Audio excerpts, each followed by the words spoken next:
Selamat datang di Beetle Channel, semoga kita bahagia. Jangan lupa subscribe, like, komen dan share agar channel ini semakin berkembang. Terima kasih. Bab 81. Ada kegiatan sekolah pada hari sebelum Hari Nasional. Kegiatan ini adalah tradisi sekolah. Semua siswa harus pergi ke peternakan untuk melakukan panen. Ini untuk membiarkan para siswa mengalami kesulitan seorang petani dan mengingatkan mereka untuk tidak membuang makanan. Di setiap ruang kelas, ada dua puisi tentang kesulitan bertani yang tertulis di dinding. Di bawah matahari tengah hari, para petani bekerja di ladang. Keringat mereka menetes ke tanah, siapa yang tahu berapa banyak kesulitan yang ada di setiap butir beras. Menanam benih di musim semi dan mengumpulkan 10.000 butir di musim gugur. Tidak ada ladang yang tidak ditanam, tetapi ada petani yang mati kelaparan. Ini adalah puisi oleh penyair terkenal dinasti Tang, Li Sen. Tetapi bagi Feng Yu yang menyukai sejarah, tahu bahwa Li Sen menulis puisi ini hanya untuk mendapatkan perhatian kaisar dan mendapatkan promosi. Dan setelah Li Sen dipromosikan, dia hanya menikmati hidupnya dan tidak pernah peduli dengan kesulitan para petani. Meskipun Feng Yu tidak menyukai Li Sen, dua puisi ini ditulis dengan sangat baik. Para siswa duduk di bus selama 2 jam dan akhirnya mencapai sebuah peternakan. Di utara kota Bing, pertanian ini hanya sekitar 1 jam perjalanan dari peternakan keluarga Feng Yu. Ada ladang jagung di sini, dan para siswa harus memotong tangkainya, melepaskan kulitnya. Jagung dan susun bersama untuk menunggu traktor mengangkutnya. Sekarang di Provinsi Longjiang, tanaman utamanya adalah gandum, diikuti oleh kedelai. Ada sangat sedikit ladang jagung di sekitarnya. Itu sebabnya mereka harus melakukan perjalanan sejauh ini. Ini adalah ladang jagung terdekat yang dihubungi sekolah. Ada sekitar 500 siswa dari sekolah, dan mereka dibagi ke dalam kelas mereka. Sekolah juga mengalokasikan area untuk setiap kelas. Ada sekitar 40 siswa di kelas, dan mereka mengawasi area yang begitu kecil. Jika itu di pertanian sungguhan, akan butuh 5 orang untuk menyelesaikan panen area ini dalam sehari. Para siswa semua bersemangat untuk mengalami kehidupan seorang petani. Namun, ada juga siswa yang menggerutu. Ada dari keluarga petani, dan mereka harus memanen jagung alih-alih membantu keluarga mereka di pertanian mereka sendiri. Feng Yu, Wen Dongjun dan beberapa lainnya yang berasal dari keluarga petani. Lebih akrab dengan pekerjaan pertanian dibandingkan dengan siswa dari kota. Mereka ditugaskan untuk memotong tangkai dengan sabit, dan sisanya akan mengikuti di belakang untuk menghilangkan kulit dan menumpuk jagung menjadi tumpukan. Wen Dongjun, seperti banteng yang mengamuk, mengiris batang jagung dengan kecepatan yang mengkhawatirkan dan tak lama kemudian ia berada di depan kelompok itu. Lihat aku sangat cepat tidak seperti kalian semua. Anda semua bergerak dengan kecepatan siput. Wen Dongjun berkata dengan bangga dengan sabitnya bersandar di bahunya. Feng Yu menggelengkan kepalanya dan berpikir, idiot ini. Dongjun, tidakkah kamu memperhatikan bahwa kamu adalah yang tercepat di antara mereka yang mengawasi pemotongan batang jagung? Anda bahkan lebih cepat daripada siswa kelas 3 itu. Apakah Anda tidak merasa aneh? Wen Dongjun menggaruk kepalanya dan bertanya, mengapa? Itu karena ladang jagung hanya sebesar ini. Jika Anda telah memotong semua batang jagung sekarang, apa yang akan Anda lakukan di sore hari? Saksikan siswa lainnya melepas kulitnya. Ini berarti bahwa semakin cepat Anda, semakin banyak Anda harus bekerja. Anda pikir para guru akan memuji Anda, atau siswa lain akan kagum pada Anda? Wen Dongjun terdiam. Dia menyadari bahwa itu bukan sisa siswa yang lambat, tetapi mereka mengambil waktu manis mereka sendiri. Dia melihat sekeliling dan melihat bahwa semua siswa sedang mengobrol saat mereka bekerja. Pada akhirnya, dia adalah satu-satunya orang bodoh yang bekerja sangat keras. Belajarlah dari kami. Bekerja sebentar dan istirahat sebentar. Atau Anda bisa duduk di batang itu untuk beristirahat. Jika Anda terus bekerja dengan begitu cepat, Anda akan membuat kita semua terlihat buruk. Kamu benar-benar menginginkan itu. Feng Yu dengan sabar mengajar Wen Dongjun seni menggambar. Wen Dongjun ini harus pandai menggambar, tetapi kemana perginya semua kecerdasannya. Tanpa sepatah kata pun, Wen Dongjun duduk di batang jagung dan beristirahat. Tapi setelah beberapa saat, dia bosan. Dia tidak ada hubungannya, dan tidak ada yang berbicara dengannya. Dia melihat batang jagung dan mendapat ide. Feng Yu melihat 2 batang jagung yang masih hijau, dan dia menggunakan sabitnya untuk memotongnya. Dia kemudian mengiris lapisan luar batang untuk mengungkapkan bagian yang lembut dan berair. 1 gigitan dan Anda bisa merasakan jus manis mengalir keluar. Ada tebu di selatan dan di utara, ada sesuatu yang terlihat seperti jagung dan sorghum. Itu disebut sorghum manis. Itu tentang ketebalan jari dan rasanya seperti tebu. Jika ada banyak hujan dan tidak banyak sinar matahari, bagian bawah batang jagung juga akan memiliki beberapa bagian yang sangat manis. Feng Yu menggunakan sabitnya dan memotong bagian yang digigitnya, lalu melepaskan lapisan luar sisa batang jagung. Dia berjalan menuju Lina dengan tangkai jagung. Kamu pasti haus. Punya tangkai jagung manis. Feng Yu melewati salah satu yang telah dicicipinya. Untuk Lina dan Fat-Fat menyambar yang lain, mereka adalah satu-satunya selain tumpukan kecil jagung ini. Sekarang, sisa siswa tidak berani bermain dengan Lina. Ini semua salah cewek gendut. Dia telah menyebarkan desas-desus tentang keluarga Feng Yu yang berasosiasi dengan Triad, dan Lina juga ikut terseret. Lina sebelumnya ragu-ragu, tetapi bagaimana dia bisa dicocokkan dengan kebijaksanaan, pengalaman 40 tahun Feng Yu. Hanya butuh Feng Yu beberapa kata, dan mereka kembali seperti sebelumnya. Lina menggigit kecil dan perlahan mengunyah. Dia memiliki senyum yang indah, dan matanya menyipit menjadi bulan sabit. Manis. Bah. Apa batang jagung manis? Baunya seperti selokan dan memiliki rasa astringen. Cewek gendut memuntahkan ampas dan mengeluh. Feng Yu dengan tenang menjelaskan, mungkin Anda beruntung. Bagaimanapun, ini adalah batang jagung dan bukan sorghum manis. Itu normal jika ada beberapa yang tidak manis. Lina memecah tangkai jagungnya menjadi dua dan membagikannya kepada Fatcik. Fatcik dengan hati-hati menggigitnya, dan itu memang manis. Kamu membagi setengah ini menjadi dua, dan kami membagikannya. Lina menyerahkan setengah sisanya kepada Feng Yu. Dia melihat bibir Feng Yu kering. Aku tidak bisa melanggarnya. Kamu memakannya. Saya akan berada di depan memotong batang-batang itu. Saya dapat menemukan lebih banyak dari itu. Lina mendesak Feng Yu untuk setidaknya menggigit. Feng Yu mencondongkan tubuh ke depan dan siap untuk menggigit bagian tempat Lina makan sebelumnya. Siapa? Siapa yang memukulku? Feng Yu berbalik dengan marah, melihat sekeliling. Tepat ketika dia akan menggigit batang jagung, dia merasakan sesuatu menabrak bagian belakang kepalanya. Hahaha, bagaimana? Busur tangkai jagung yang saya buat ini tidak buruk. Aku bisa memukul kepalamu dari jarak ini. Beberapa meter jauhnya, Wen Dongjun berpegangan pada busur yang terbuat dari batang jagung, menatap Feng Yu dengan bangga. Hal yang menimpa Feng Yu adalah sepotong kecil batang jagung. Keparat idiot ini terus mengganggu saya. Busur batang jagung. Saya ingin melihat apakah busur Anda lebih akurat daripada batang jagung yang saya lempar. Feng Yu mengambil sepotong batang jagung yang telah dilemparkan Fatcik sebelumnya, memecahnya menjadi dua dan melemparkan pada si idiot itu. Dia harus memberi pelajaran pada orang idiot ini hari ini. Lina memerah ketika dia melihat Feng Yu memecah batang jagung itu menjadi dua. Dia ingat bahwa Feng Yu sebelumnya mengklaim bahwa dia tidak dapat mematahkan batang jagungnya, dan akan menggigit bagian tempat dia makan. Catatan penulis, Li Shen bukan orang baik, dan reputasinya sebagai pejabat pengadilan juga tidak baik. Ada pepatah bahwa dia suka makan lidah ayam. Sepiring lidah ayam berarti beberapa lusin ayam. Bab 82. Ada 2 hari istirahat karena hari nasional dan akhir pekan. Di era itu, tidak ada minggu emas, dan bahkan tidak ada minggu kerja 5 hari. Para siswa menyelesaikan tugas mereka di sore hari, dan petani mengumpulkan jagung di sebuah traktor. Kegiatan ini akhirnya berakhir setelah jagung dimuat. Mereka yang tinggal di dekat pertanian dan pedesaan pulang untuk liburan. Mereka hanya perlu kembali ke sekolah pada minggu malam. Feng Yu juga memberi tahu ayahnya dan Jeep Feng Xingtai diparkir di luar ladang jagung. Feng Yu, Wen Dongjun, Li Kun dan Lina mendapat tumpangan di jeep kembali ke peternakan mereka. 3 anak laki-laki duduk di kursi belakang, dan Lina duduk di kursi penumpang depan. Wajahnya merah dan menundukkan kepalanya. Dia tidak berani menatap Feng Xingtai, tapi Feng Xingtai terus berbicara dengannya. Wen Dongjun dan Li Kun terus tertawa diam-diam. Feng Yu, di sisi lain, mencoba mengubah topik pembicaraan. Jika Feng Xingtai tahu bahwa Feng Yu dan Lina sedang berkencan, Feng Yu akan dipukuli oleh ayahnya dengan kain bulu. Dia telah masuk ke sekolah menengah terbaik di kota, namun dia tidak belajar keras dan mulai berkencan pada usia ini. Feng Xingtai mengirim Lina dan Liu Kun ke kota desa dan kemudian kembali ke tanah pertanian mereka menggunakan jalan pintas. Di pintu mereka, Feng Yu melihat beberapa sepeda diparkir di luar. Dia merasa itu aneh. Ada pengunjung di rumahnya. Wajah Feng Xingtai berubah ketika dia melihat sepeda itu dan tidak berhenti. Sebaliknya, dia mengirim Feng Yu kembali ke rumah Wen Dongjun. Kamu bermain di rumah Dongjun dulu dan pulang setengah jam kemudian. Feng Yu penasaran dan bertanya, Ayah, ada apa?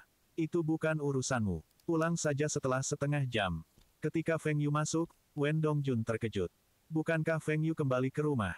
Setelah seharian bekerja di ladang, dia tidak lelah. Feng Yu, orang tuamu pergi ke ladang. Makan kacang dan nikmati minumannya. Tanah keluarga kami selesai panen minggu lalu. Saya juga tidak yakin apa yang telah terjadi, tetapi saya seharusnya tinggal di sini selama setengah jam sebelum dapat kembali ke rumah. Ibu Wen Dongjun tiba-tiba berkata, pasti ada seseorang di sini untuk meminjam uang lagi. Hampir setiap hari, akan ada seseorang yang pergi ke ayahmu untuk meminjam uang. Ayahmu lebih sibuk dari ayah Dongjun yang adalah kepala desa.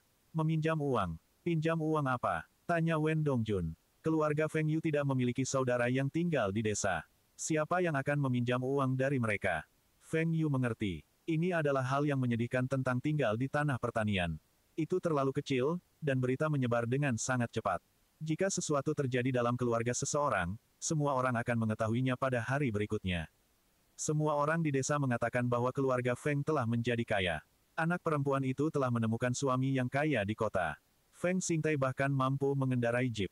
Kepala desa hanya dapat mengendarai sepeda motor kecil Jialing. Ada beberapa yang dekat dengan Feng Xingtai dan ingin meminjam 3.000 RMB. Feng Xingtai hanya meminjamkannya uang tanpa mengedipkan mata. Ini membuat sisanya percaya bahwa Feng benar-benar kaya. Beberapa orang juga datang ke rumah Feng Xingtai untuk meminjam uang. Alasannya adalah apakah mereka memerlukan beberapa ribu RMB lagi untuk membeli traktor, tidak memiliki panen yang baik, tidak cukup uang untuk memberi makan istri dan anak-anak mereka. Ada beberapa yang ingin meminjam lebih dari 10.000 RMB untuk pemanen dan akan membayar kembali setelah beberapa tahun. Pada awalnya, Feng Xingtai meminjamkan mereka beberapa ribu karena ia memiliki lebih dari 50.000 RMB di rumah. Namun kemudian, semakin banyak orang datang ke rumahnya untuk meminjam uang, orang-orang yang tidak tahu malu ini bahkan tidak mau memberi bunga dan mengatakan bahwa mereka tidak akan dapat membayar dalam 3-5 tahun ke depan. Uang ini, mereka akan mengembalikan uang itu perlahan selama bertahun-tahun. Bahkan ada beberapa yang mengklaim bahwa mereka telah membantu Feng Xingtai dengan ladangnya sebelumnya dan sekarang dia kaya sehingga setidaknya dia harus memberi mereka beberapa ribu RMB. Mereka cukup tak tahu malu untuk langsung meminta uang darinya. Feng Xingtai kesal. Putranya telah mendapatkan uang ini, dan uang ini tidak jatuh dari langit. Mengapa dia harus meminjamkan uang kepada mereka hanya karena mereka membutuhkannya? Beberapa orang yang meminjam sebelumnya berjanji untuk kembali tahun berikutnya. Dan setuju untuk memasukkan bunga pada tingkat yang sama dengan bank. Tetapi orang-orang yang datang kemudian tidak tahu malu melampaui kata-kata. Keluarga Feng bukanlah bank yang mencetak uang. Namun, mereka semua tinggal di desa yang sama, dan Feng Xingtai tidak mengusir mereka tetapi dengan sopan menolak mereka dengan mengatakan bahwa dia telah meminjamkan semua uangnya, tetapi orang-orang ini tidak mempercayainya dan bahkan menanyainya, Anda meminjamkan XXX uang, mengapa Anda tidak meminjamkan uang kepada saya? Feng Xingtai terdiam dan berpikir, ini adalah uang saya dan saya dapat memilih untuk meminjamkan uang saya kepada siapapun yang saya suka. Nada dan sikap Anda tidak terdengar seperti Anda meminjam uang dari saya tetapi sepertinya Anda meminta saya untuk membayar Anda hutang. Feng Xingtai sangat marah, dan dia menolak semua orang yang datang kepadanya untuk meminjam uang. Setengah jam kemudian, Feng Yu kembali ke rumah. Sepeda-sepeda itu sudah tidak ada lagi, dan Feng Yu berpikir bahwa orang-orang itu telah pergi. Tetapi ketika dia memasuki rumah, dia melihat dua orang di dalam. Mereka sepertinya sedang menunggu makan malam. Oh, Xiao Yu kembali. Apakah Anda terbiasa dengan sekolah baru Anda di kota? Oh ya, kakakmu punya pacar kaya, dan dia seharusnya tidak memperlakukanmu terlalu buruk. Ya, saudara Feng sangat beruntung. Putrinya punya pacar kaya, dan putranya bisa belajar dengan baik. Dia pasti bisa masuk universitas di masa depan dan kembali ke pertanian sebagai pemimpin. Feng Yu tiba-tiba bertanya dengan rasa ingin tahu, Paman Song, Paman Zeng, mengapa kamu di rumahku? Bukankah seharusnya kamu ada di rumah untuk makan malam sekarang? Senyum di wajah mereka membeku. Anak ini mengejar mereka. Beruntung bagi mereka, Feng Xingtai berkata, Xiao Yu, apa yang kamu katakan? Senyum muncul kembali di kedua wajah ini. Sepertinya Feng Xingtai masih menginginkan wajah, dan akan meminta mereka untuk tinggal untuk makan malam. Beberapa piring dan alkohol nanti, mereka akan meminta pinjaman di depan Feng Yu. Feng Xingtai tidak akan menolak mereka. Feng Xingtai berkata, Anda pikir Paman Song dan Paman Zeng Anda tidak tahu kapan harus meninggalkan rumah untuk makan malam. Mereka tidak membutuhkan Anda untuk mengingatkan mereka. Senyum di wajah mereka membeku lagi. Mereka tidak bisa hanya mengatakan bahwa mereka ingin tinggal untuk makan malam jika mereka tidak disambut oleh Feng Xingtai. Ya, kami akan pergi. Brother Feng, kita akan kembali besok untuk membahas lebih lanjut. Aku juga akan pergi. Saudara Feng, Anda tidak perlu melihat saya keluar. Setelah mereka berdua pergi, Feng Xingtai menghela nafas. Zhang Muhua juga kembali dari luar, ketika dia melihat Feng Yu, kekhawatiran di wajahnya hilang. Nak, kau pasti lapar. Apa yang ingin kamu makan untuk makan malam? Goreng kentang parut dan telur bebek asin. Sambil menunggu ibunya memasak, Feng Yu bertanya kepada ayahnya, Ayah, berapa banyak yang kami pinjamkan dan berapa banyak orang yang meminjam dari kami? Saya telah meminjamkan sekitar 40.000 RMB kepada lebih dari satu orang. Mereka juga menandatangani IOU. Ada beberapa yang akan kembali dalam 1 tahun dan 2 tahun lagi. Menghela nafas, memiliki lebih banyak uang juga bukan hal yang baik. Feng Xingtai menyalakan rokok dan merokok. Ayah, ayo pindah ke kota. Ada gedung baru yang selesai tahun ini. Kita bisa membeli apartemen dan menjauh dari orang-orang tak tahu malu ini.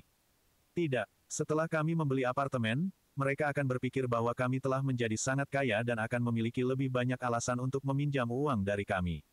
Setidaknya, kami tidak bisa bergerak tahun ini. Ayah, lupakan saja karena kamu sudah meminjamkan uangnya. Kami benar-benar sangat kaya sekarang. Hanya 40.000 RMB. Kapan saja, kita bisa mengeluarkan 4 juta RMB. Tetapi kita tidak bisa terus meminjamkan uang. Terutama orang-orang seperti Paman Song dan Paman Zheng. Mereka tidak melakukan pekerjaan apapun selain bermain mahjong setiap hari. Bahkan jika Anda meminjamkan uang kepada mereka, mereka juga tidak dapat membayar kami. Mengapa saya tidak memikirkan cara untuk membantu semua orang di desa kami mendapatkan uang? Bab 83. Gagasan untuk menjadi kaya. Apa yang bisa kita, petani lakukan? Selain tanaman kami tidak punya apa-apa lagi. Kami hanya pandai bertani dan tidak memiliki keterampilan lain. Feng Xingtai menggelengkan kepalanya. Feng Yu ini tidak praktis.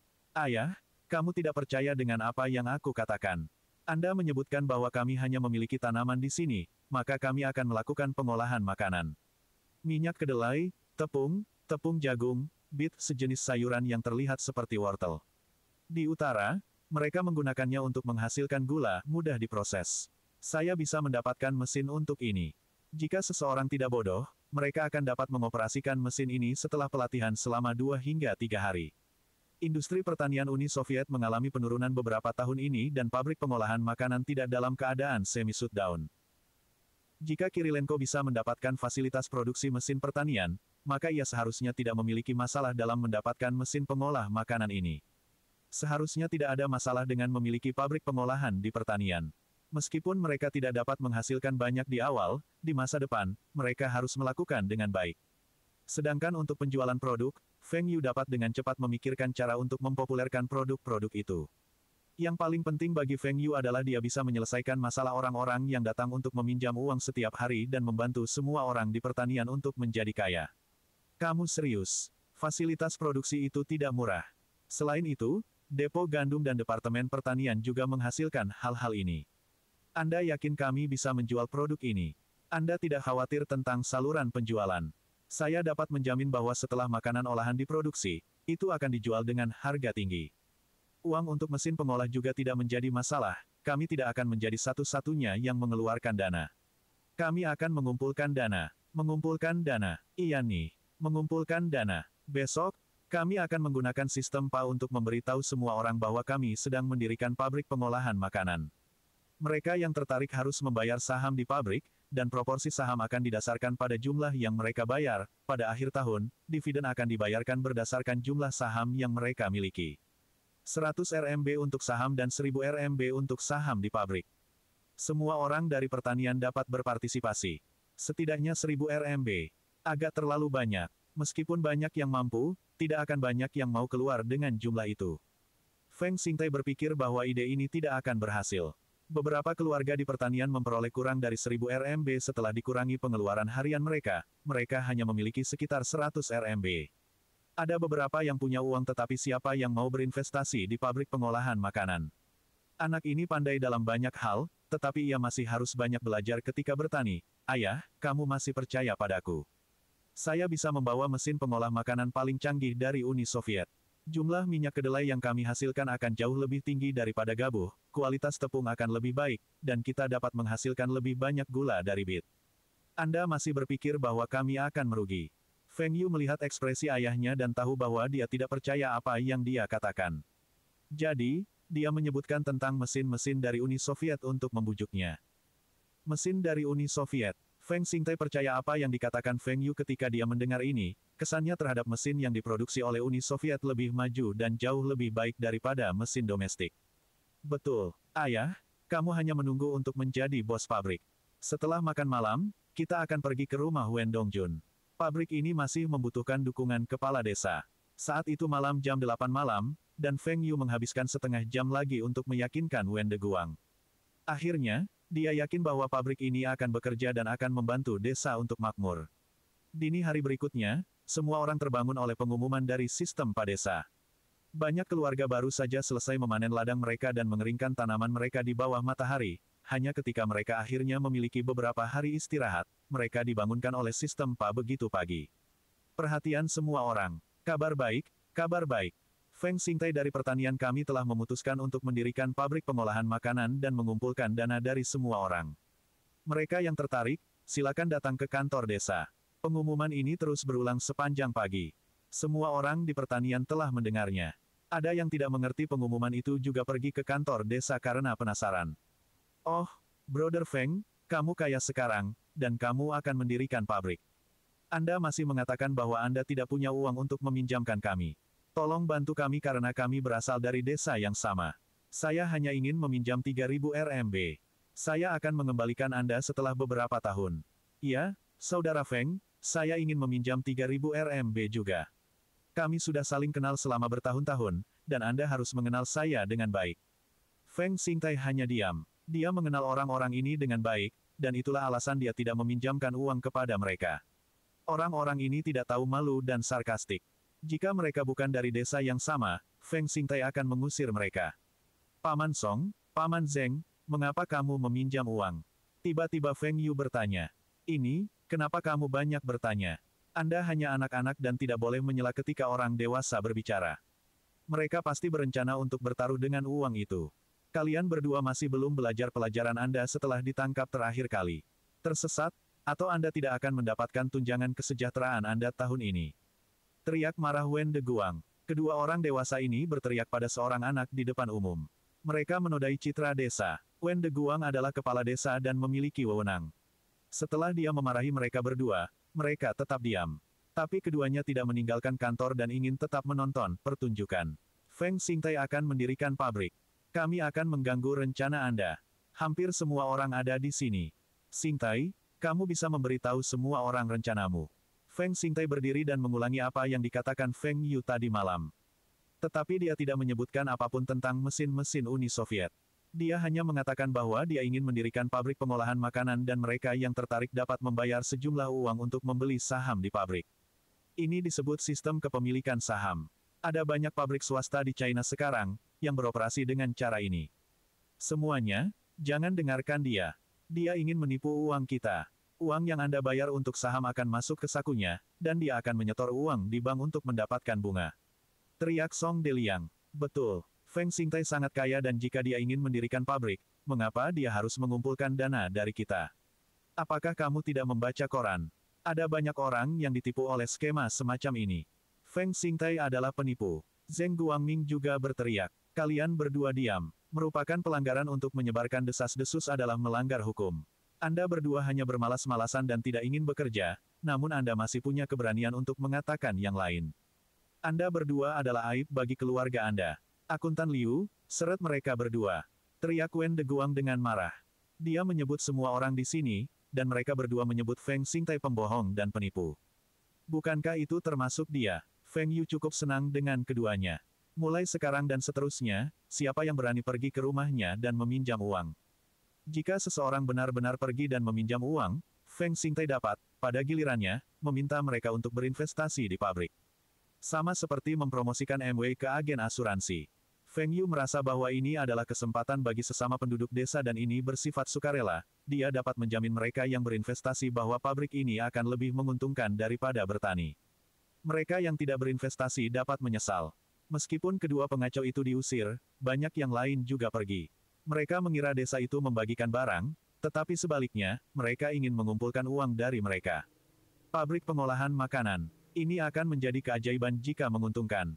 Pada akhirnya, hanya 7 warga desa yang tersisa. Mereka ingin mencari tahu lebih banyak. Ini termasuk ayah Li Jichuan. Feng Yu bersumpah dalam hatinya bahwa jika orang-orang ini berinvestasi 1000 RMB di pabrik ini, ia akan membiarkan mereka mendapatkan 10.000 RMB dalam waktu 3 tahun. Bersambung, terima kasih telah menyaksikan dan mendukung channel ini.